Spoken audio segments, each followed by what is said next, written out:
Tout de suite sur Bossolo TV, la grande édition du journal.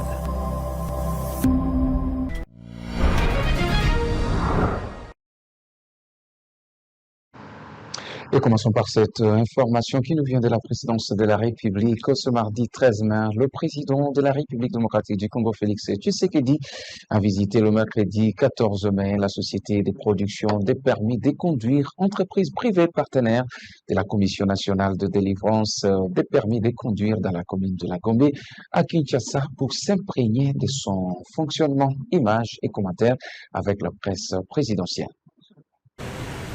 Au siège de la Commission nationale des délivrances des permis de conduire dans la commune de la Gombe, un requérant spécial a fait son entrée dans l'après-midi de ce mardi 13 mai 2025 pour l'obtention de son permis de conduire.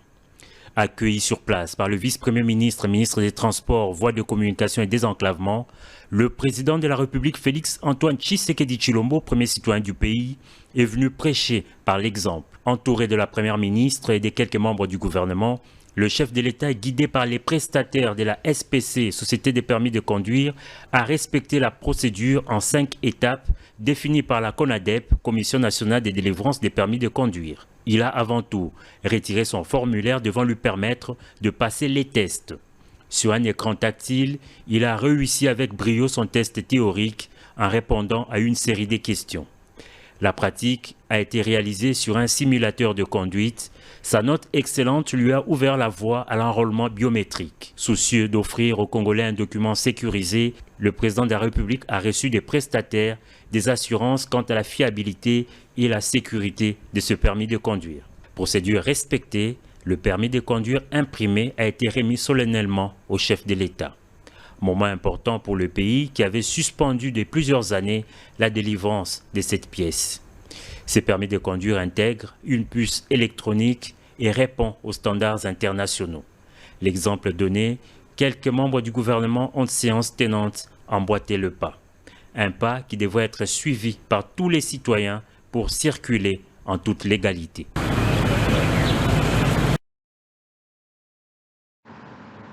D'une institution vers une autre lors de l'audition de ce jeudi à l'Assemblée nationale, pendant plus de 6 heures plutôt, les dirigeants de la Cour des comptes ont été invités séparément par le président de la commission d'enquête, le député national Jean-Paul Gaspard Ngondapogoy, et Lohanga a présenté les réformes proposées et justifié les critères de sélection ainsi que de promotion de leurs agents, mais aussi et surtout répondre aux questions des élus membres de la dite commission. C'est donc un reportage signé par la cellule de communication de l'Assemblée nationale. Dans un contexte où la transparence et la responsabilité des institutions publiques sont cruciales, l'Assemblée nationale de la République démocratique du Congo s'y trouve au cœur d'une enquête significative à travers sa commission spéciale d'enquête mise en place lors de la séance plénière du 17 avril 2025, présidée par le professeur Vitel Kamerhe, concernant le recrutement, la mise à la retraite et la promotion des agents de la Cour de compte. Le mardi 13 mai, le procureur général et le premier président de la Cour de compte ont été auditionnés, soulignant le rôle essentiel de l'Assemblée nationale dans le maintien de l'intégrité des institutions. La Chambre basse du Parlement, en tant qu'organe législatif, exerce une fonction de contrôle sur les actions et décisions des institutions publiques, garantissant ainsi le respect de leur en vigueur et agissant dans l'intérêt général. Cette enquête revêt d'une importance particulière car elle vise à s'assurer que les pratiques de recrutement et des gestions de ressources humaines de la Cour de compte ne soient pas entachées de favoritisme ou de corruption. Lors de l'audition de ce jour, pendant plus de 6 heures, les dirigeants de la Cour de compte ont été invités séparément par le président de la commission d'enquête, le député national Paul Gaspard Ngondapogoy et Alungia, a présenté les réformes proposées et a justifié les critères de sélection et de promotion de leurs agents, mais aussi et surtout répondre aux questions des élus membres de la dite commission. Ces pratiques sont d'une importance capitale car elles ont un impact direct dans la qualité du travail de l'institution qui est essentielle pour garantir la transparence et la responsabilité dans l'utilisation de fonds publics.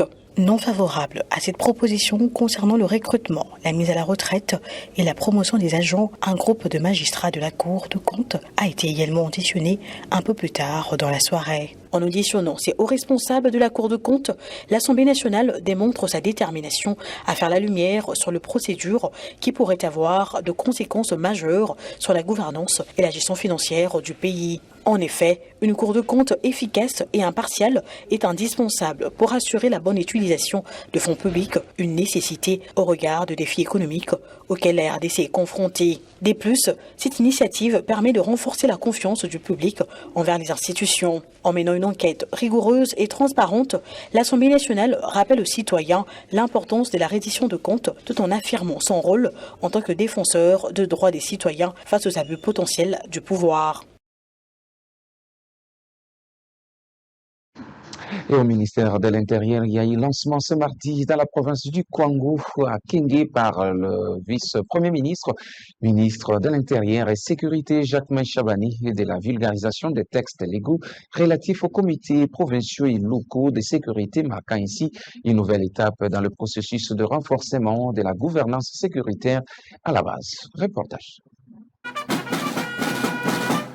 Depuis la province du Kwango où il séjourne, le vice-premier ministre, ministre de l'Intérieur Sécurité, Jacquemain Chabani, a procédé au lancement de la vulgarisation de textes logos sur la création, l'organisation et le fonctionnement des comités provinciaux et locaux de sécurité, marquant une nouvelle étape dans le processus de réforme de la gouvernance sécuritaire à la base. En prélude à ce lancement, un atelier de formation de 4 jours centré sur la gouvernance sécuritaire à la base s'est tenu à Kenge du 9 au 12 mai 2025 à l'intention des autorités provinciales administratives et coutumières. Les participants ont été outillés pour comprendre les innovations introduites par ces textes, assimiler les missions assignées au comité, organiser efficacement les réunions de sécurité et renforcer leur capacité à analyser les menaces et à cartographier les risques locaux. Dans son allocution, Chabani a insisté sur l'implication de populations dans la gouvernance sécuritaire.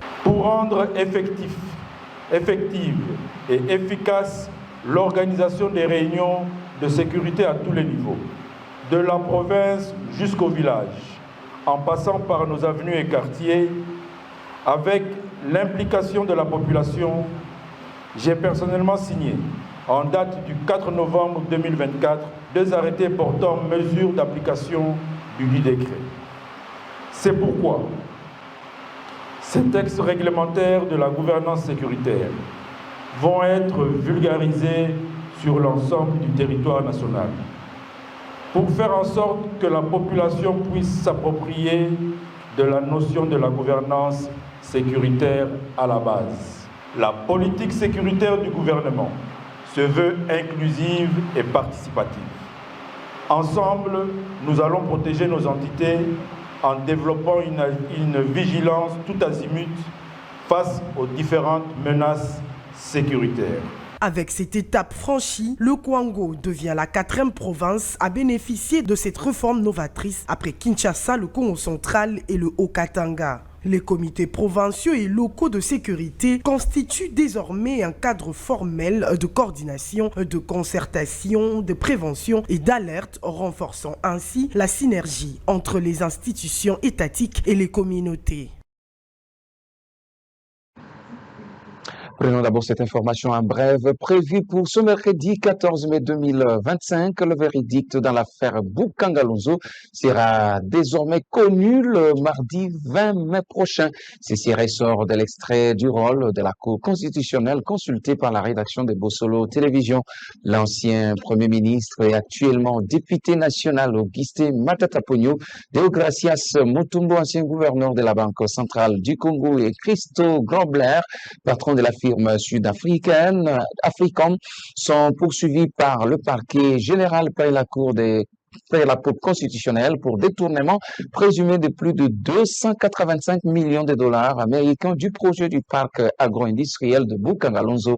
Après plusieurs rebondissements dans cette affaire, le procureur général près la Cour constitutionnelle a requis mercredi 23 avril 2025 10 ans de travaux forcés et de servitude pénale contre l'ancien Premier ministre Matata Ponyo Mapon et ses co-prévenus dans le cadre du procès relatif à la débâcle du projet agro-industriel de Boukangalonzo. Et toute autre chose, la protection de la population et le retour des habitants de certaines localités du littoral Lac-Albert dans leurs milieux respectifs après la défaite de la milice RP face au FRDC dans la dite zone. La Kistre Djougou a été au cœur d'une réunion ce mardi 13 mai du comité provincial de sécurité de la province de l'Ituri sous le haut commandement du gouverneur militaire, le lieutenant-général Lumbuya Kashama Dioni. Reportage avec la presse militaire. Poursuivant sans brilage les offensives contre la milice Zaïre CRP de Thomas Lubanga, allié du M23 depuis une semaine au village Café et ses environs, au bord du lac Albert et aux alentours des Katoto, les forces armées infligent d'énormes pertes à l'ennemi qui tente désespérément de déstabiliser la province. Pour galvaniser ces opérations, pacifier et restaurer l'autorité de l'État dans la zone, les chefs des corps civils et militaires, les commandants 30e région militaire et secteur opérationnel Ituri était autour du gouverneur militaire de l'Ituri pour évaluer la situation sécuritaire et opérationnelle, a dit le lieutenant Gilles Ngongo, porte-parole des forces armées en Ituri. La situation sécuritaire est calme sur toute l'étendue de l'Ituri. Et elle est sous contrôle des forces armées de la République démocratique du Congo. Le vaillant militaire de forces armées, sous le commandement du lieutenant-général Lumbuya Kashama Dioni, sont appelés à poursuivre les opérations de traque et de neutralisation contre tous les groupes armés hostiles au processus de paix initié par les commandants suprêmes des forces armées, Félix Tshisekedi Tshilombo, dans le cadre du programme de PDDRCS. Au nom du lieutenant-général Lumbuya Kashama Dioni, le lieutenant Gilles Ngongo a demandé à la population d'être vigilante et dénoncer toute personne suspecte dans la zone des Katoto, Bembei, Centrale Solignama, Telega et Mandro. Notre discipline et notre professionnalisme dans ces opérations que nous menons contre les mouvements rebelles CRP alliés du M23, la population doit nous accompagner à collaborer avec les forces de défense et de sécurité, mais aussi à dénoncer tous les cas suspects, et c'est ce qui constitue notre victoire dans ces opérations. Et le mérite revient à la population de l'Ituri. Au cours de cette réunion, les comités provinciaux de sécurité ont encouragé et félicité les éléments de l'armée régulière engagés dans la zone des Tchomia, Kassenyi et Nyamamba d'avoir mis en déroute la milice CRP et assuré la sécurité de la population. De retour à Kinshasa, comme mentionné dans le sommaire, la première ministre Judith Suminwa-Tuluka a reçu en audience le mardi dernier Monseigneur Sébastien Mouyengo, évêque du diocèse d'Uvira, ainsi que le député national Justin Bitakwira, élu de la circonscription d'Uvira. L'échange a porté sur les conséquences tragiques des inondations survenues dans les territoires des Fizi, dans la province du Sud Kivu, à la suite de pluies diluviennes de 8 et 9 mai passé. Notons que le bilan provisoire est dramatique. Près de 120 personnes ont perdu la vie. Plusieurs sont portés même disparus. Des dizaines de blessés ont été recensés et d'importants dégâts matériels ont été même signalés. Et suivez l'économie de cet échange avec le député national Justin Bitakwira. D'abord, je suis en compagnie de Monseigneur Mouyengo, l'évêque d'Uvira. On était d'abord venu pour parler de la catastrophe qui s'est déroulée dans le territoire de Fizi, où il est évêque, et toutes les conditions climatiques qui ont emporté des gens. On estime déjà 120 000 morts. Il y a des disparus, il y a des maisons emportées, il y a des blessés. Principalement, c'était cette question autour de laquelle nous avons discuté. D'abord, vous savez que c'est une province en guerre. La ville de Bukavu est aujourd'hui occupée comme celle de Goma.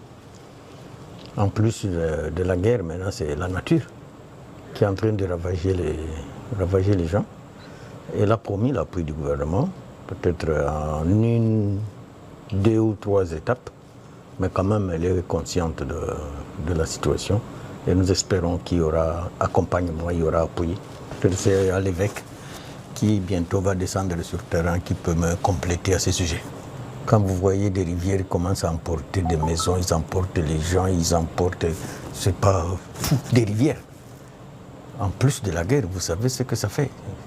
commence à croire que le pays se transforme en enfer. On n'a plus où mettre la tête. Et c'est comme ça que la Première ministre a dit qu'elle va prendre cette question à bras-le-corps. Et nous l'espérons que ça sera fait. Quittons la province du Sud Kivu vers celle de l'Ituri où une embarcation a chaviré ce mercredi 14 mai sur le lac Albert dans la partie ougandaise, faisant un mort et 6 rescapés. Selon des sources locales, l'embarcation en provenance de Buguma, nous sommes dans l'Ouganda, pour Tiomia en Ituri en République démocratique du Congo est chargée de vivres et non-vivre. Le triplex a connu de perturbations de navigation suite à un vent violent qui a soufflé sur le lac. Cet incident est confirmé par le commissaire lacustre Oudari Ukama, basé à Kasenyi, qui rappelle aux voyageurs le port obligatoire de gilets de sauvetage lors de certains voyages. Pour sa part, M. Dialonga invite les conducteurs des amateurs et privilégie les mesures de prévention en suivant ici la situation météorologique. Plusieurs cas de naufrage surviennent sur le lac Albert pendant la saison pluvieuse où il s'observe deux vents violents, occasionnant ainsi des pertes de vie ainsi que de biens de certains voyageurs qui sont emportés par ce même vent. Et pour sa performance dans la science, Dr Sandrine Mubenga-Ngalula a été honorée par le département d'État américain avec une bourse pour ses recherches dans le monde. La bourse Full Earth est un programme le plus important qui aide les chercheurs dans plusieurs domaines de la recherche, dont l'éducation, l'économie, mais également aussi la science. Suivez donc ce reportage. Le département d'État américain a accordé à Dr Sandrine Ngalula Mubenga le Fulbright US Scholar Award, une distinction qui lui ouvre la voie à de recherches à Witwatersrand University en Afrique du Sud. Votre bourse est le reflet de votre leadership et de vos contributions à la société, indiquant dans la lettre lui adressée le 2 mai 2025. Ainsi, de 2025 à 2026, Dr Sandrine Ngalula Mubenga, qui est professeure à l'université de Toledo aux États-Unis d'Amérique, mais aussi dans d'autres universités d'Afrique, a la possibilité de mener dans ce cadre de recherche à Witwatersrand University en Afrique du Sud, consacré à l'amélioration de la compréhension mutuelle entre les citoyens des États-Unis et les citoyens d'autres pays. La bourse Fulbright est un programme d'échange éducatif international le plus important et le plus diversifié au monde. Dr Sandrine Ngalula va pouvoir travailler en collaboration avec d'autres pays dans les domaines de l'éducation, de la politique, de la culture, de l'économie et de la science, et elle en partagera l'expérience avec d'autres personnes, notamment ses étudiants. En participant en tant que Fulbrighter, elle rejoint les rangs des nombreux participants distingués au programme, et c'est ce que Jed Katz, président du comité Fulbright, lui a dit dans sa lettre qu'il lui a adressée. Depuis sa création en 1946, en effet, plus de 400 000 Fulbrighters ont participé au programme et certains parmi ces anciens étudiants ont exercé des fonctions importantes, à savoir chef d'État, juge, ambassadeur, ministre. Parmi eux, l'on compte 62 lauréats du prix Nobel, 95 lauréats du prix Pulitzer, 82 lauréats du prix MacArthur et des milliers de dirigeants de secteurs privés, publics et à but non lucratif. Tenez, le Bureau des affaires éducatives et culturelles du département d'État des États-Unis, qui supervise les opérations du programme Fulbright dans le monde entier, s'est joint au conseil d'administration pour féliciter Dr Sandrine Ngalula. Le professeur Yves Moudimbe, d'heureuse mémoire, fut le premier Congolais à avoir obtenu ce prestigieux Fulbright US Scholar Award. Dr Sandrine Ngalula Mubenga vient ainsi d'être élevée à ce rang d'ambassadeur culturel et scientifique. Et suite à la pluie diluvienne qui s'est abattue les week-ends derniers à Kinshasa, plusieurs dégâts ont été enregistrés. On note les dangers que court le pont Kalamou, situé sur l'avenue Victoire dans la commune de Kalamou, qui est sérieusement menacée. Posco Kabamba, Danouboui, était là pour les comptes de Bossolo Télévision. Le pont Kalamou, situé sur l'avenue Victoire, entre les quartiers Kaouka et Matongé dans la commune de Kalamou, courent des grands risques. Des part d'autres, ces ponts est visiblement exposé à un effondrement si de fortes pluies s'abattent prochainement et que rien n'est fait. On constate déjà de fuites des tuyaux de la régie des eaux qui peuvent également céder et provoquer des dégâts si l'on n'y prête pas attention. Au regard de ces dangers, les habitants des Kalamou lancent un cri d'alarme avant que les pires n'arrivent. D'abord, il y a la cause naturelle, la pluie. Ce ne sont pas les notables des Kaoka qui demandent à ce que la pluie arrive. Au niveau des dirigeants, on constate qu'il n'y a pas une planification pour arriver à anticiper ces genres d'événements. Et lorsque ça arrive, même si ouais, ça fait déjà pratiquement, je pense, plus d'une semaine. Mais personne ne passe pour s'enquérir. Ça fait déjà un mois déjà ça. Ça fait bien longtemps que ce pont s'est affaissé. Ce que vous voyez n'est qu'une partie. Le risque est à déplorer. Notre crainte est qu'il suffit qu'une petite pluie et on ne parlera plus de ce pont.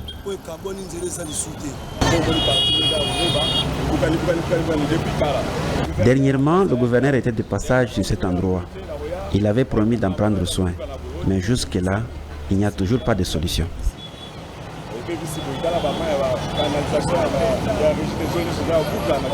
Face à ces dangers qui menacent cet ouvrage, essentiel pour la communication dans ces quartiers, les autorités urbaines sont appelées à intervenir d'urgence afin d'épargner la vie de la population. Et c'était donc une matinée surprenante pour les occupants de bâtiments ciblés par le gouvernement provincial en vue d'être démolis afin de réduire ainsi les risques de catastrophes naturelles. Ces dernières ont vu plusieurs biens aimables être pillés par des inciviques au vu et au su de tout le monde. Suivez. Dans l'objectif de réduire le risque d'inondation dans la ville de Kinshasa, le gouvernement provincial a levé l'option de détruire le bâtiment construit le long de rivières et de constructions anarchiques. La triste réalité de cette décision est l'absence de l'État dans sa mission de protéger les occupants de bâtiments ciblés et leurs biens. Le cas des occupants de maisons ciblées le long de l'avenue Ngouma en allant vers l'entrée Montfleury, où deux inciviques se sont décidés de voler le biens et meubles de victimes au vu et au su de tout le monde, avant la destruction officielle de ces dernières, comme on peut le voir.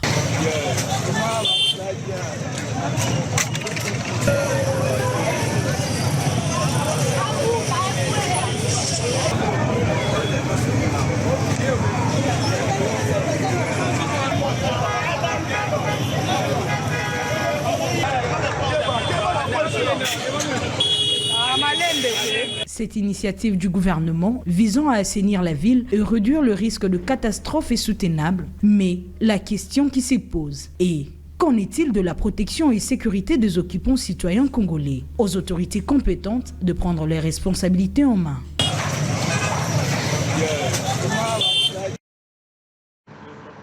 Prenons ces SOS avant de poursuivre avec ce journal. Rosny Inabokasongo, veuve de militaires tombés au front à Goma, lance un cri de détresse au gouvernement congolais au sujet de son mari.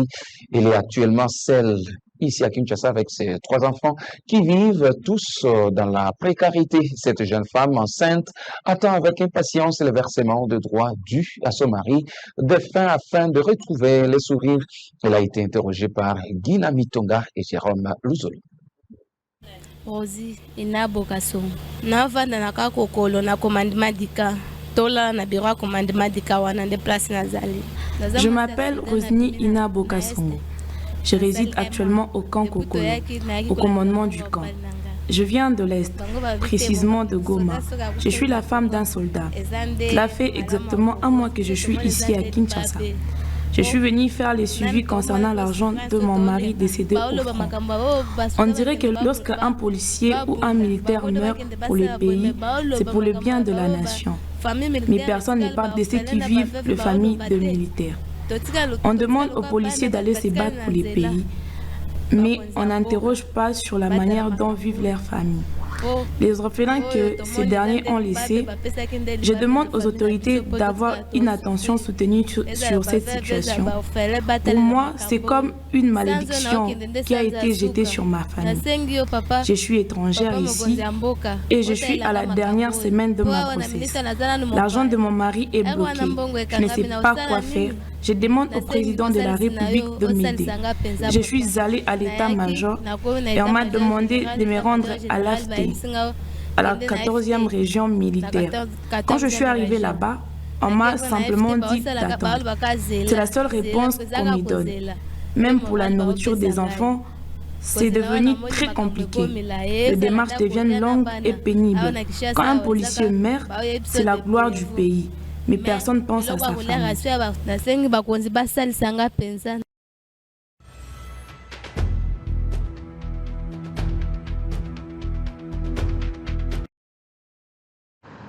Et l'actualité au-delà de nos frontières, la fermeture de l'espace aérien congolais aux avions immatriculés ou opérant depuis le Rwanda a causé d'énormes déboires à Rwandair, la compagnie aérienne nationale rwandaise d'aviation. Sa directrice générale Yvonne Manzimakolo a avoué que l'entreprise est sérieusement handicapée par cette mesure de Kinshasa prise en février dernier pour riposter contre le soutien avéré du pays de 1000 collines aux rebelles du M23. L'impact de la fermeture de l'espace aérien de la RDC pour le Rwanda est extrêmement négatif. Il est regrettable que la politique interfère dans le secteur de l'aviation, a déclaré Yvonne Makolo au cours d'une conférence de presse animée ce lundi 12 mai 2025.